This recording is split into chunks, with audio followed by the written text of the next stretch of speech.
All right, let's do this. Welcome one, welcome all to Screams from the Library, the show where a middle-aged, non-binary manic depressive talks only about what they like, about a different horror movie each episode, because there's enough negativity in the world and horror movies are awesome. This is episode 3, and I am your host, Junkshop, from the Junkshop Library, various YouTube projects, and others. Today, we are talking about a 2010 film called Maximum Shame. Imagine, if you will, that there is a movie where what you initially think has to be a collapse of Amazon's AI summary system is actually both 100% correct and entirely and completely wrong. Amazon summarizes 2010's Maximum Shame as, quote, an apocalyptic fetish horror musical chess sci-fi weird feature movie. And it is. It is, except that it's not apocalyptic. And it is chess in the way that Through the Looking Glass is. It is sci-fi in the sense, maybe the oldest sense, where it was just a sort of catch-all term for speculative fiction. There are elements that indicate that perhaps there is another dimension that we're dealing with, except that maybe it's not. It's weird, sure as hell. It is one of the weirdest movies I've ever seen. I loved it. All right. I wouldn't normally put a content warning on a movie on a horror movie podcast, unless there was something like, if we were doing something from the deep, dark depths of the new French extremity, perhaps.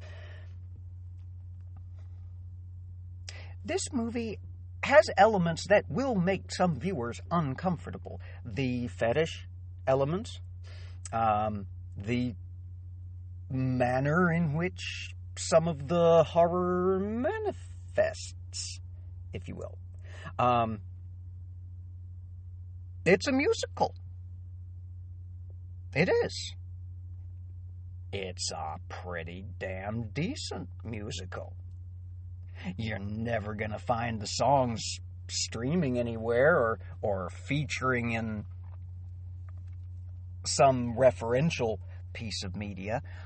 One song in particular, and I meant to go back and rewatch this so I got the character right, because I have had a total lapse in my skull meat, and I don't remember if it was the knight or the bishop who sings the song in the dance around the barbed wire cardboard box cells of doom.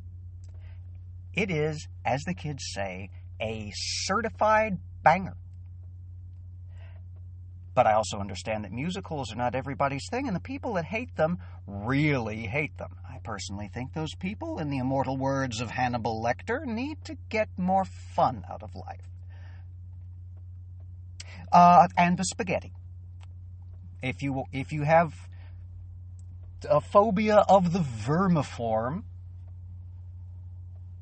there is a lengthy sequence involving spaghetti that might distress you. You have been warned. All right, so, Maximum Shame. I tripped over it, as one does, in the back corridors of Tubi, where it is currently streaming, among other places, including Amazon and a couple of others I'd never heard of. Fetish horror musical was something I could not pass by, and I am so glad that I did not. I love weird movies. I love movies that are so unapologetically weird that you don't really understand how they got made. I mean, as I've looked further into Carlos, I'm going to butcher this poor man's last name, and for that I apologize. Atanes. Nowhere that I found online does it seem to utilize the enye, the diacritical mark, over the N, and so I don't believe it to be Atanes. I could be wrong. Correct me phonetically in the comments if you happen to know, because I couldn't find an interview where he was spoken of only two.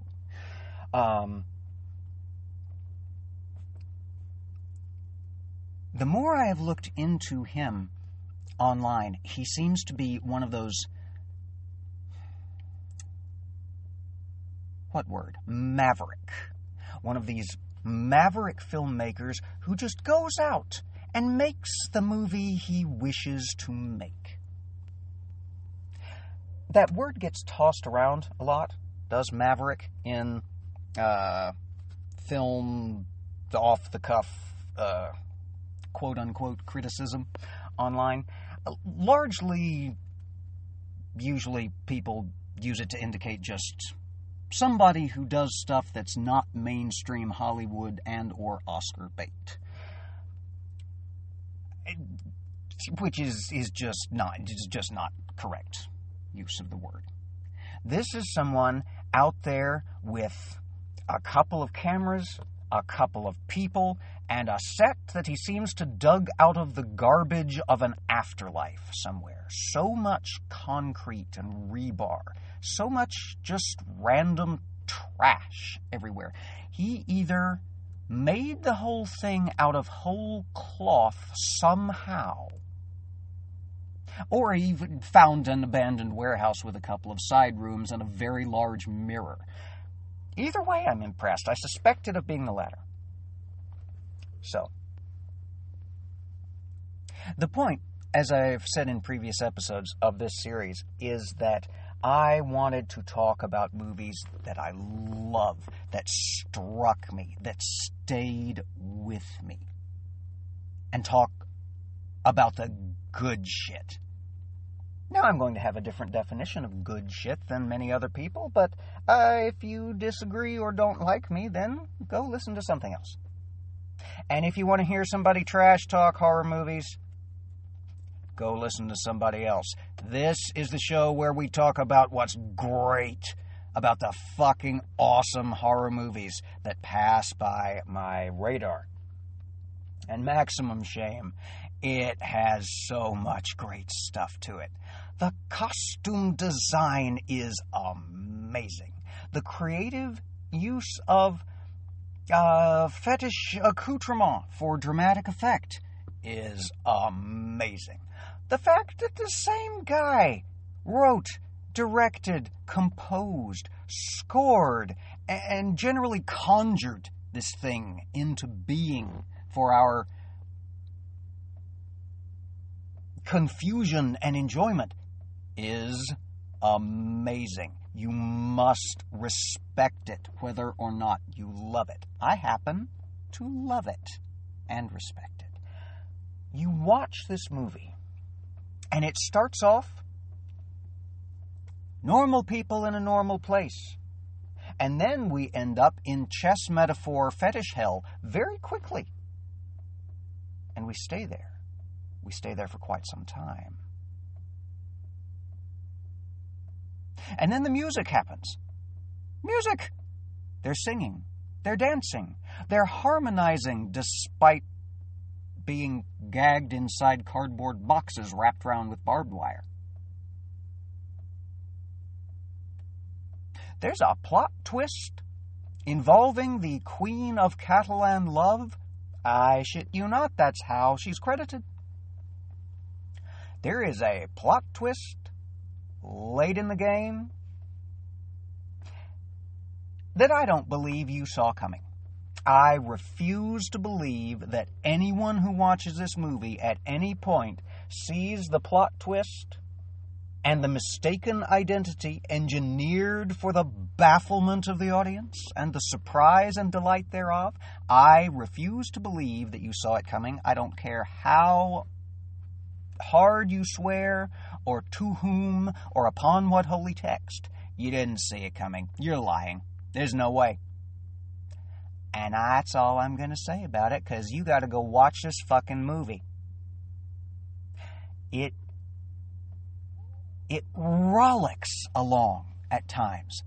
And at times, it drags you with it through some of the most uncomfortable moments you have ever seen committed to celluloid. I don't think literal celluloid, but the expression is better than any other way I could have come up to put it. Again, I say again, horror fetish musical. It does not skimp on any of those three elements. A lot of the talk I saw about this online, because I just had to go see what other people had said about this. Because until I had seen it, I had never heard of it and never seen anybody talking about it that I could remember. So I wanted to make sure that this wasn't something that I just somehow missed. A lot of the talk about it continues to come back to saying it is apocalyptic or post-apocalyptic. And I disagree. It's just not. It is set, in large part, in a sort of the aforementioned abandoned concrete warehouse structure,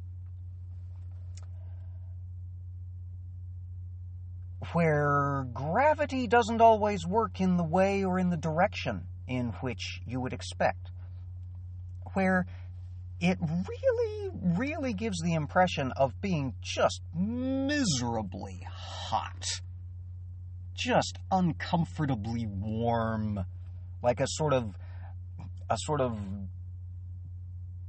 overlit, under-fired subdivision of hell, except that the whipped cream doesn't melt. And there's a lot of that whipped cream. Y'all, there's a lot of it. Way too much of it at some points. It makes me wildly uncomfortable at a couple of points. It is so good. It's so distant somehow, despite the fact that you're right there in it. It's got a very small cast. And at least one of the key players is not actually in the reality we're seeing, I don't think. She strives to come through the veil with the spaghetti. You think I'm crazy. You think I have had a massive mental event and I am making this up. I promise you I am not. It is a delicious, depraved delight from start to finish. Even the shocking and sudden surprise deaths, plural, that happen. You forgot this was a horror fetish musical? No, there's horror. There's horror good and plenty. There is horror for everyone. There is something to make everyone uncomfortable, anxious. To make most people in my experience anyway, maybe that speaks more to my cohort, a little turned on. Even if it's just the shoes. even if it's just the spaghetti. So much spaghetti. Maybe it's the weird dimensional interplay. Again, it's not oriented parallel, this world in which this musical takes place. It is not oriented parallel to our plane of existence. It seems to be at a not quite 90-degree angle, thus the problems with gravity at the points of intersection between chess, horror, love world, and our own, which, is our world not, at its core, chess, horror, love world with musical numbers? Really? Really and truly, is it not? It's a fantastical trip. It is way lighter than you think it will. The light fantastic, if you will. I should not do some of these as unscripted as I do. It is way darker, randomly, than you think it's going to be, or than you have been prepared for by the, preceding line of dialogue. It is so good. It is so much fun. It is so long. It's not, but it feels long. The musical numbers never quite feel long enough. I dug the musical numbers. I dug the capering of him in the cape, the dancing, the singing, the moving around in circles and singing to people who aren't there anymore. You heard me. You heard me. People come and go so quickly here, they really do. Through the walls, through the floor, out from under the bed. The director makes really excellent use of one particular aspect of, again, this probably just found in the wild set of the abandoned concrete block hell, which is its very acoustically live nature. The stamps of the dancing, the clanking of the chains, the moans, the groans, everything is just a little too echoey. Just a little too echoey for real life, for everyday real life. It makes you it throws you off kilter. It's just not quite, it just rings a little otherworldly and strange. And just when you think you're used to it, we go somewhere else. Or we don't. Do we ever leave? We never leave this room. No, it's not like that. Can we ever leave? There's a question at the end. There's the distinct possibility that everyone is in fact dead. Except not really, because we know what really happened. Except we don't. I have said it before, and I will say it again. I love the wacky auteur creators who are not afraid to go wild, to reach for the absolute heavens on a budget that would take them to the top of a stepladder. Man's reach should exceed his grasp, or what's a heaven for? Or a hell. Or a portion size of spaghetti and whipped cream. I hope I've sold you on 2010's Maximum Shame. I don't think I could really do it justice talking about it. It really must be experienced to be believed. And I encourage you, I urge you to seek it out, to find it, to watch it, to revel in it, to cringe away from it, to sing along with it. Now, if you'll excuse me, I gotta go see what else Carlos Satanes. I am so sorry. I am butchering. I tried. I gotta go find out what else this man has done. I gotta see it. Stay safe out there, y'all. Watch more horror. And